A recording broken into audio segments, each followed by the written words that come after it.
본문 말씀에 보니까 고난당하는 게 자기에게 유익이라 이렇게 말씀을 합니다. 보통은 고난을 당하는 건 싫어하는데 이 시편의 기자는 고난당하는 게 내게 유익이라고 고백을 하고 있어요. 뭐 어려움을 즐기는 사람이기 때문에 그런 말을 하고 있는 것은 결코 아닙니다. 이유가 있는데 몇 가지 이 말씀이 주는 교훈들을 살펴보면서 은혜를 나누려고 합니다. 먼저 이 말씀이 우리에게 주는 교훈은요, 살아가는 동안에 누구에게나 다 고난이 있다는 거예요. 인생의 길에는 고난이 없는 사람들이 없다. 이 점을 우리가 알아야 되겠다는 것이죠.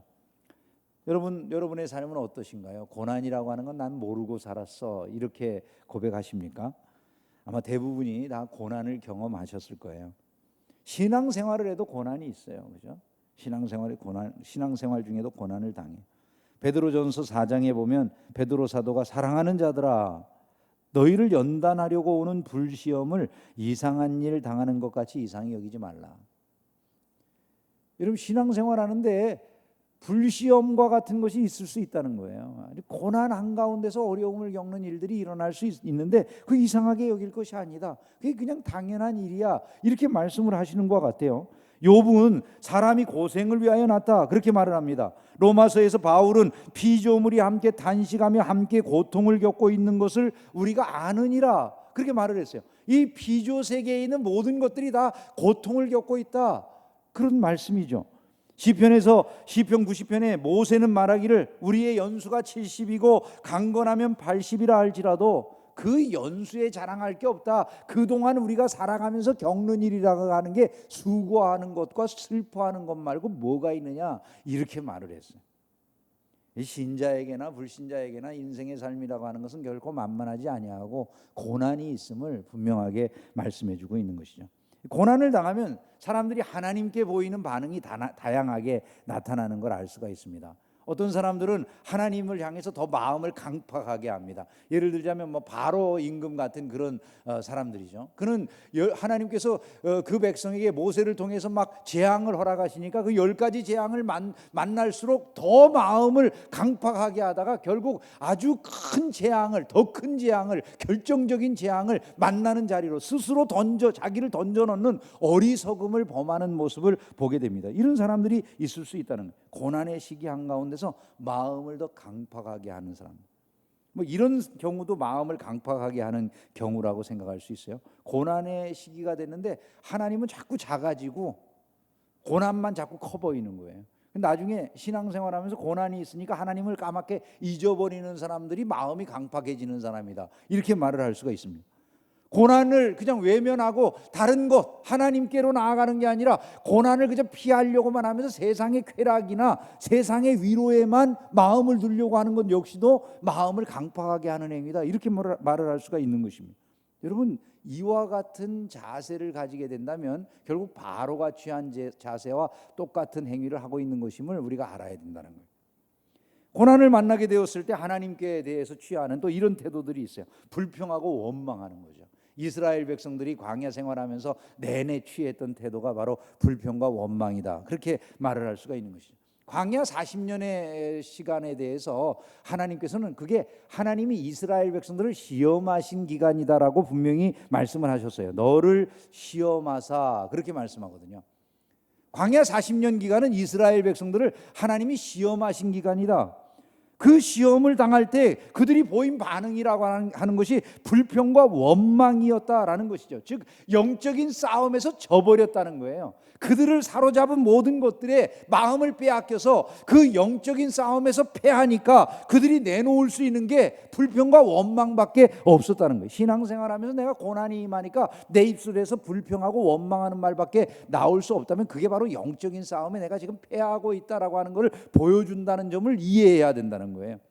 우리가 이 세상을 살아가다 보면 다양한 것들이 고난의 시기에 나에게 막 다가와요. 나를 분노하게 하는, 또 나를 두려워하게 하는, 시기하게 하는, 의심하게 하는, 현실을 부정하게 하는, 또 절망하게 하는 이런 많은 덫들이 고난이라고 하는 것을 통해서 우리의 삶을 엄습하는 일들이 있다는 거예요. 그러면 그것에 사로잡히는 순간에 내가 이것을 영적인 전쟁으로 알고 분노와 싸우고 두려움과 싸우고 시기심과 싸우고 또 의심과 싸우고 현실을 부정하려고만 하는 이런 마음과 싸우고 나를 절망케 하는 이런 마음들과 싸워서 이기면 신앙생활에서 영적 승리가 있는 거지만, 그 영적 싸움을 하는 그 과정에서 내가 결국 마음을 분노케 하는 대로 분노하고, 두려워하게 하는 대로 두려워하고, 시기하게 하는 대로 시기하고, 의심하게 하는 대로 의심하고, 현실을 부정하고 절망에 빠진다면 이것은 결코 신앙생활을 온전하게 해나가는 모습이라고 말하기가 어렵다는 것이죠. 고난의 현장에서 영적인 전쟁을 치르고 있다는 사실을 잊지 않기를 주의 이름으로 축원합니다. 그리고 그 영적인 전쟁을 치를 때에는 항상 우리의 믿음이 드러나기 마련이라는 거예요. 내가 믿음이 어떤 상황인가, 그것이 드러나기 마련이라는 것이죠. 우리가 이스라엘 백성들과 같은 그런 연약한 믿음의 모습을 보이는 것이 아니라 승리하는 믿음의 사람으로 서기를 주의 이름으로 축원합니다. 고난의 시기에 하나님께 사람들이 보이는 또 하나의 반응, 신앙생활하면서 또 보이는 또 하나의 반응이라고 하는 건 연단을 받고 성숙해지는 반응이에요. 다들 뭐 고난만 있으면은 신앙인이 막 마음이 강팍해지거나 그 마음 속에 불평과 원망을 하거나 그런 건 아니죠. 신앙생활하다 보면 참으로 고매한 신앙을 갖추는 이런 신자들이 우리 주변에 많이 있는 것을 보게 되고, 그들을 볼 때 감동을 받잖아요. 모세를 보면은 고난이 있어요. 70년 80년 인생 살아가는데 그 인생은 수고하고 슬퍼하는 것, 이거밖에 없는 거야, 이렇게 말을 했지만, 그래 수고하고 슬퍼하는 일들 뿐이니까 내가 불평하고 원망할 거야, 이런 결론이 아니에요. 그는 오히려 이렇게 고백을 해요. 우리에게 우리날 계수함을 가르치사 지혜로운 마음을 얻게 하소서. 그러니까 이 고난과 역경, 수고와 슬픔뿐인 세상의 모습이 오히려 자기를 더 지혜롭게 해서 하나님 앞에서 인생은 짧은 것이고 보잘것없는 것이구나, 여기에 뜻을 두지 아니하고 하나님께 뜻을 두고 살아가는 신앙의 성숙으로 그것이 자기를 이끌어가는 사람이었음을 모세가 말씀하는 거죠. 욥도 고난 중에 이런 고백을 하잖아요. 그가 나를 단련하신 후에는 내가 순금같이 되어 나오리라. 하나님이 자기를 단련하신 후에 자기는 순금과 같은, 발음하기 되게 어렵네요. 순금과 같은 그런 신자가 될 거라는 거예요. 얼마나 참 아름다운 고백입니까, 그죠? 우리가 시편 119편에서 똑같이 그런 고백을 보는데, 이 시인이 고난 당하기 전에는 내가 그릇 행하였더니 이제는 주의 말씀을 지킨다, 그렇게 고백을 해요. 고난 속에서 오히려 더 성숙하는 변화들이 일어나는 것이죠. 고난을 겪어보면 그 사람의 수준이 나타나는데, 마라톤 선수인 리마라고 하는 사람이 있었어요. 그리스 올림픽이 열릴 때 마라톤 선수로 나가서 이분이 맨 1등으로 달렸어요. 1등으로 막 달리니까 얼마나 지금 우승이 눈앞에 보이는 그런 상황이었습니다. 그런데 아일랜드 출신의 호른이라고 하는 사람이, 그 군중들이 쭉 마라톤 선수들을 뛰는데 이 좌우에 둘러서 있잖아요, 그죠? 근데 갑자기 이 호른이라고 하는 아일랜드 사람이 뛰어나와가지고 1등으로 달리던 리마라고 하는 사람을 밀쳐가지고, 이 사람이 관중석 쪽으로, 이렇게 사람들이 몰려있는 군중들 쪽으로 끌려 들어가면서 넘어졌어요. 그 사람이 다시 추스리고 일어나가지고 이제 마라톤 경기를 완주를 했는데, 안타깝게 1등으로 들어간 게 아니라 3등으로 들어갔어요. 여러분 얼마나 충격이 되겠습니까, 그죠? 세상에, 이게 무슨 그냥 마라톤도 아니고 올림픽 마라톤 대회에서 1등으로 금메달리스트가 될 그런 눈앞에서 자기가 갑자기 뛰어드니 호른이라고 하는 사람 때문에 이 금메달을 놓쳐버린 거예요. 그가 이제 동메달을 땄어요. 3등으로 들어가서 동메달을 따가지고 메달을 수여하는 데서 사람들이 물어봤어요, 얼마나 억울하냐를. 그랬더니 그의 대답입니다. 이 모든 과정은 나를 향한 하나님의 뜻입니다. 앞으로 그 호른을 만나게 된다면 축복하고 싶습니다. 나는 동메달로도 괜찮습니다. 메달의 색이 뭐가 중요하겠습니까? 메달을 땄으면 된 거죠. 나는 그것으로 충분합니다. 여러분 이렇게 대답을 했어요. 여러분 신자들이 다 수준이 같은 것 같아도, 여러분 이 마라톤 대회 올림픽에 나간 선수가 나이 많은 선수일 리가 없잖아요. 젊은데도 이만큼의 신앙의 성숙을 이루는 사람들이 있다는 건 너무 놀랍지 않습니까? 연단을 받아서 신앙이 성숙해지는 이런 사람들, 고난이 있을 때 오히려 성숙을 향해서 그 신앙이 나아가는 사람들, 이런 사람들이 있다라고 하는 걸 우리가 알아야 됩니다. 그러면 하나님이 당신의 백성들에게 고난을 주시는 이유가 무엇이겠습니까? 바로 이겁니다. 우리가 연단을 받아서 신앙의 성숙함에 이르라. 그것이 바로 하나님이 고난을 주시는 이유라는 거예요. 하나님께서 이스라엘 백성들을 절망뿐인 광야로 이끄셔서 40년 그 광야 생활을 거치게 하셨어요. 그 40년 광야 생활을 거치게 하신 이유가 있다라는 것을 뚜렷하게 신명기 8장 2절부터 3절에 말씀을 해요. 그 말씀을 보면 이렇게 되어 있어요. 내 하나님 여호와께서 이 40년 동안에 내게 광야 길을 걷게 하신 것을 기억하라. 같이 읽어볼까요? 이는 너를 낮추시며 너를 시험하사 내 마음이 어떠한지 그 명령을 지키는지 지키지 않는지 알려 하심이라. 너를 낮추시며 너를 줄이게 하시며 또 너도 알지 못하며 내 조상들도 알지 못하던 만나를 내게 먹이신 것은 사람이 떡으로만 사는 것이 아니요 여호와의 입에서 나오는 모든 말씀으로 사는 줄을 내가 알게 하려 하심이니라.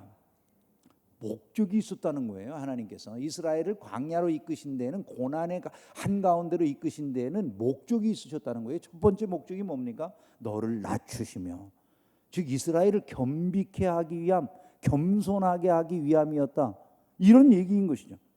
고난이 오게 되면 인간이 무엇을 깨닫게 되냐면 내가 자율적으로 행동하고 마음대로 인생을 살아가는 존재가 결코 아니다라고 하는 것을 스스로 알게 된다는 것이죠.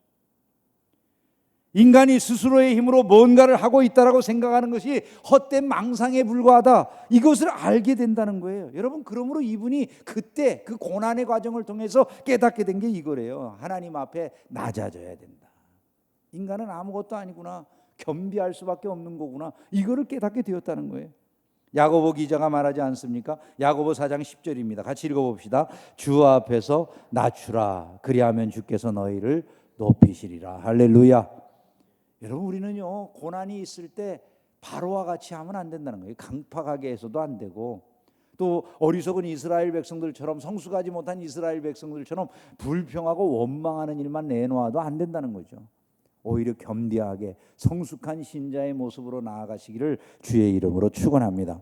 저 신앙인이 성숙한 신앙이냐, 그 신앙의 지표가 결국 무엇이 되겠습니까? 그분이 얼마나 하나님 앞에 겸손한 사람인가, 교회 앞에 겸손한 사람인가, 이것들을 봄으로써 우리가 알게 된다는 것이죠. 코로나19로 인해서 고통을 당하고 있어요. 우리나라뿐만 아니라 이 나라 안에 사는 백성들과 저와 여러분들, 교회를 다니는 모든 신앙인들이요, 주님 앞에 낮아져야 된다는 것을 기억하기를 주의 이름으로 축원합니다. 여러분, 지금 우리나라의 정권이 시작할 때 우리나라에서 제일 좋은 시대, 국민 행복 시대, 이런 걸 열려고 계획했다고 그러잖아요. 그것이 정권이 기대하는 대로 되어집니까? 그것이 내가 원한다고 해서, 내가 원하는 바람이라고 해서 마음대로 되어집니까? 세계가 내 원하는 대로 돌아가지 않는데 그것을 어떻게 내 마음대로 할 수 있느냐, 그 말이에요. 아무리 좋은 뜻과 계획이 있어도 결국 인간이 생각하고 계획하고 한다 할지라도 그것을 이루어 주시는 분은 하나님이셔야 된다는 것을 믿으시기를 주님의 이름으로 축원합니다. 또한 이 말씀에서 우리가 하나님께서 광야를 돌게 하신 그 이유, 그 목적이 뭐라고 드러나 있습니까? 두 번째 드러나는 것은 그들의 믿음의 현주소를 드러내 주시고 그것을 통해서 자신들을 돌아보게 하시기 위함이라는 거예요. 내 마음이 어떠한지, 그 명령을 지키는지 지키지 않는지 알려 하심이라. 입술로는 하나님을 믿는 것 같이 말하지만은 실제 행동이 그런지, 그 마음속에 과연 하나님을 향해 어떤 생각을 가지고 있었는지, 이런 것들을 드러나게 하신다는 거죠. 고난을 겪으면서 우리는요, 내가 정말 소중히 여기는 것이 뭔지를 알게 돼요. 예배가 소중했습니까? 우리에게? 여러분, 우리에게 하나님의 말씀이 소중했습니까? 고난을 겪을 때 우리는 그런 것들을 알게 되는 것이죠. 나에게 있어서 세상의 가치가 정말 중요한 건지 주님의 가치가 중요한지, 이런 것들을 우리가 구분하게 되는 거죠. 고난을 당하면 그 사람의 인격이 드러나잖아요. 여러분, 고난을 당해보니까 우리 사회도, 이 사회의 수준이 드러나잖아요. 고난을 코로나19라고 하는 걸 통해서 우리 사회의 수준이 드러나요. 세계하고 비교해 보니까 우리나라는 수준이 높아요, 상당히. 할렐루야. 지금까지는 대한민국이 처음에 코로나를 확산시킨다고 난리쳤지만은 앞으로는 또 코로나 때문에 대한민국의 도움을 받게 되는 이런 역전의 역사가 일어나는, 그런 또 하나님께서 신비한 은혜를 주실지 누가 알겠어요, 그죠? 이런 것들을 우리가 모르는 것이죠, 사람들이, 이 변화를. 근데 대한민국의 수준이 굉장히 높은 것 같지만 우리 안에서 일일이 다 살펴보면 고난이 있어 보니까 어떤 일이 벌어집니까? 마스크 하나 더 자기가 먼저 갖겠다고 낫을 들고 설치는 이런 사람들도 나오는 것이죠. 사람들의 인격이라든지 수준이라든지 그거 다 드러나게 되는 거예요. 이런 것을 통해서 마스크를 자기 혼자 차지해 가지고 혼자 이익을 얻겠다는 뭐 그런 수준의 사람들이 나올 수 있는 것이죠. 고난이라고 하는 것이 그 사람들의 모습을 있는 그대로 다 들추어내는 것이죠. 결국 이 고난 한가운데서 우리는 우리 자신들의 믿음이 어디 있는지를 알고 하나님이 기뻐하시는 자리로 나아가야 된다는 걸 깨닫는 시간이 되기를 주의 이름으로 축원합니다. 또한 이 고난의 시기, 하나님께서 40년 광야 시간을 허락하신 이유를 분명히 뭐라고 말합니까? 사람이 떡으로만 사는 존재가 아니라 말씀으로 살아간다라고 하는 것을 깨우쳐 주시려고 하시는 거라는 거예요. 사람이 떡으로만 사는 것이 아니요 여호와의 입에서 나오는 모든 말씀으로 사는 줄을 내가 알게 하려 하심이니라. 여러분, 우리가 하나님의 말씀으로 산다. 이 말씀은 나의 고난 중의 위로라. 주의 말씀이 나를 살리셨기 때문이니이다. 이렇게 시편 119편에서 고백을 하거든요. 하나님의 말씀이 나를 살려. 아니 고난이 있어 보면요, 먹는 음식도 재미가 없고 세상의 다른 즐거움도 재미가 없고요, 말씀만 위로가 됩니다. 이래서 예수 믿고 구원받은 사람들 많이 있다고요. 고난 중에 나를 참으로 살게 하는 것이 하나님의 말씀임을 믿으시기를 주의 이름으로 축원합니다. 여러분, 세상 이 마귀는 우리가 세상 것만 바라보게 하려고 그래요. 예수님이 줄이니까 찾아와 가지고 육신에 속한 것만 바라보도록 이 돌들로 떡덩이가 되게 하라, 그렇게 예수님에게 시험을 하지 않습니까? 예수님이 우리가 읽은 이 신명기 말씀을 통해서 물리치시잖아요. 사람이 떡으로만 살 것이 아니다, 하나님의 입에서 나오는 모든 말씀으로 사는 거다, 그렇게 물리치셨다고요. 고난의 시기에 사람이 시험을 받는데 내가 육신에 속한 사람이다 아니면 영에 속한 사람이다, 이것을 증명하는 시험을 받아요. 저와 여러분들은 육신에만 속해 있는 자들이 아니라 영혼의 사람임을 믿으시기를 주의 이름으로 축원합니다. 그 사람들은 말씀으로 사는 것을 증명하는 거예요. 한번 따라서 해봅시다. 나는 떡으로만 살지 않습니다. 나는 말씀으로 살아갑니다. 믿으면 아멘 합시다. 고난을 통해서 하나님이 이런 것들을 증명하게 하신다는 것이죠. 말씀을 이제 정리해 봅시다. 오늘을 살아가는 우리, 이 코로나19라고 하는 재앙 앞에 서 있는 우리를 향해서 이 말씀이 교훈하고 있는 게 뭡니까? 거대한 고난의 시기 한가운데를 우리가 지금 지나고 있어요. 세계의 주가가 폭락하고 대한민국의 미래가 불투명해 보인다고 합니다. 최근에 나온 여러 이야기들 중에 사람들의 마음을 두렵게 했을 용어 중에 하나가 빚의 저주가 오고 있다, 이런 말 같아요. 빚의 저주. IMF 같은 사태가 오고 있다는 것이죠. 사람들이 빚을 그동안 져가면서 이제 막 돈을 벌고 그런 일들이 있었다고 한다면, 또 IMF 때 일어난 것처럼 빚진 사람들에게 큰 고통의 시간이 오고 있다. 아마 IMF를 경험해 본 분들이라면 듣기만 해도 공포스러울 것 같아요. 그죠? 금융 위기에 대한 소문이 들리고, 이 코로나19의 피해라고 하는 게 어디까지 확산되는지 도무지 가늠이 안 되는 거죠. 이게 장기화된다면은 모든 우리나라는 수출로 먹고 사는 나라인데 모든 무역이 그쳐지고 또 세계가 다 문을 닫고 이런 일들이 벌어지게 되었을 때, 과연 우리 여기저기 이런 나라 저런 나라가 또 금융 문제로 인해서 무너지게 된다든가 그런 일들이 여기저기 벌어지게 된다면 그 파장이라고 하는 게 어디까지 미칠지를 모르는 그런 아주 큰 문제 앞에 우리가 봉착해 있죠. 아이들의 학교는 개학이 늦춰져 가지고 가정에 있는 어머니들이 얼마나 고통을 당하는지, 최근에 어떤 목사님이 한 초등학교 아이가 쓴 그 일기라고, 그림 일기라고 하는 걸 썼더라고요. 세 가족이 이렇게 있는데 그 세 가족을 애가 이렇게 뼈다구 같이 생긴 가족들을 다 그려놓고 그림 일기라고 밑에 쓴 걸 보내준 걸 봤어요. 그림 일기 밑에 뭐라고 쓰여져 있냐면, 방학이 길어지니까 정말 괴롭다, 우리 엄마가 갈수록 더 괴물로 변해간다, 이런 내용이었어요. 그 엄마를 참고 있기가 너무 힘든다, 빨리 계약을 했으면 좋겠다. 애가 자기 엄마가 갈수록 더 괴물로 변해가지고 너무 괴롭다는 그런 일기를 쓴 걸 봤어요. 엄마들은 얼마나 힘드시겠어요 지금이야. 세상에 끼니마다 그 아이들을 다 집안에서 책임지시려고 하시니까 말이죠. 가게가 흔들리고 무척 어려운 일들이 지속되고 있어요. 우리가 이런 때 바로나 미성숙했던 이스라엘 백성들 같은 반응을 보일 수 있어요. 마음이 더 강팍해져서 하나님에게서 멀어질 수도 있고요. 또 이럴 때 우리가 불평과 원망만 해야 되는 그런 신자가 될 수도 있죠. 그러나 하나님께서 고난을 우리에게 허락하신 이유가 있어요. 그것은 무엇입니까? 이 고난의 이유가 뚜렷하게 있습니다. 그게 뭡니까? 우리를 성숙시키시는 것, 여기에 하나님의 고난의 이유가 있다는 걸 알아야 되는 것이죠. 그 고난의 이유에 바르게 빨리 반응하는 신자들에게 은혜가 있는 것입니다. 이 고난에 나를 위한 주님의 뜻이 있습니다. 나는 바로처럼 반응하지 않겠습니다. 나는 이 이스라엘이 그 미성숙한 반응을 보이던 것과 같이 하지 않겠습니다. 욥이나 모세나 여호수아나 하나님의 사람 다윗과 같은 그런 반응을 저는 보이기를 원합니다. 하나님 나를 도와주십시오. 여러분, 이런 의식이 저와 여러분 안에 있을 때 이 고난은 우리가 더 빨리 이길 수 있는 것이 되는 줄로 믿습니다. 사실 예수님을 바라보면 우리가 고난을 이기는 방법을 알게 돼요. 예수님은 고난을 피해 가지 않으셨어요. 고난을 뚫고 지나가셨어요. 사람들이 예수님에게 고난을 피하라고 많이 얘기했어요. 베드로도 예수님 앞을 가로막고 주여 내가 십자가 져야 되겠다, 그리하지 마소서 예수님을 가로막았어요. 고난을 안 당해야 되는 것처럼 사람들 생각을 했지만 예수님은 그 고난을 통해서 우리를 구원하셨어요. 그 고난을 여러분 어느 종교도 신이, 인간을 지으신 신이 친히 고난을 당하셔야 될 것을 상상하지 못했을 거예요. 그런데 여러분 한번 생각을 해보세요. 왜 주님이 친히 고난을 당하십니까? 우리의 인생길에 고난이라고 하는 게 결코 쓸모없는 것이 아님을 교훈하시기 위함인 거예요. 그리고 우리에게 격려하시는 거예요. 너희들도 그 고난을 피하려고만 하지 말고 고난을 뚫고 지나가라 말이죠.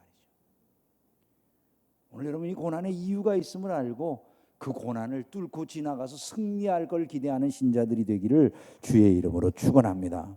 마지막으로 한 가지 더 말씀을 드리면요, 지금은 이 코로나19 사태라고 하는 걸 앞에 두고 있는 지금은 우리 모두가 다 겸손하게 회개하는 마음으로 말씀으로 돌아가야 될 때라는 것을 하나님께서 우리에게 교훈하고 있다는 것, 이것을 우리가 알아야 된다는 것.